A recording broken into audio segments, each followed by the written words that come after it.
আসসালামু আলাইকুম রহমতুল্লাহ। আজকে আমাদের রাজশাহী বিশ্ববিদ্যালয়ে আমরা স্পোর্টস সায়েন্স ডিপার্টমেন্ট 6 ব্যাচ আমাদের আজকে একটা পিকনিক ছিল বছরের শেষে। আমরা ইনশাল্লাহ পিকনিক করতেছি। তো দেখেন এখানে কে কোন কাজে ব্যস্ত। এ হচ্ছে মাহবুব, আর এ হচ্ছে রাফি আর নাহিদ।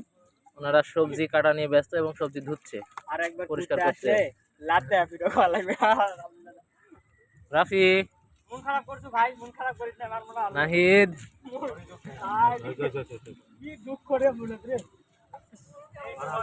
এই যে আমাদের মোরগের মাংস, দেশি মুরগি।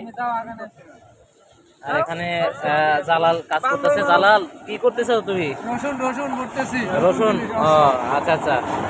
এখানে আছে একজন বসে থাকা একজন মানুষ, উনি কোনো কাজ কাম করে না, সামান্তা। তারপরে এখানে একজন কাজের মেয়ে আছে, অনেক ভালো এক্সপার্ট, পরিশ্রমী।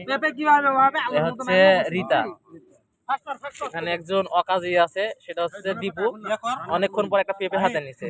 আর এখানে একজন ভদ্র কাজীয় ছেলে আছে, সে হচ্ছে, একটু তাকান ভাই, ভাই একটু দিকে তাকান। কাজে খুব ব্যস্ত। আচ্ছা আচ্ছা। এই যে আমাদের এটা স্পট, এটা হচ্ছে রাজশাহী বিশ্ববিদ্যালয়ের বধ্যভূমি। মাহবুরের ইন্টারভিউ নেওয়া হয়ে গেছে। এটা আমাদের পিকনিক স্পট।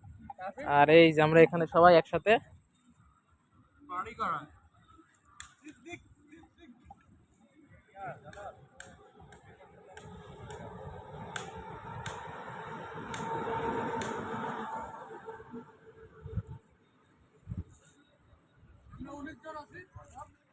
হ্যাঁ, আমরা এখানে 19 জন আছি, কিন্তু সবাই অ্যাটেন্ড না। ইনশাল্লাহ আস্তে ধীরে সবাই চলে আসবে।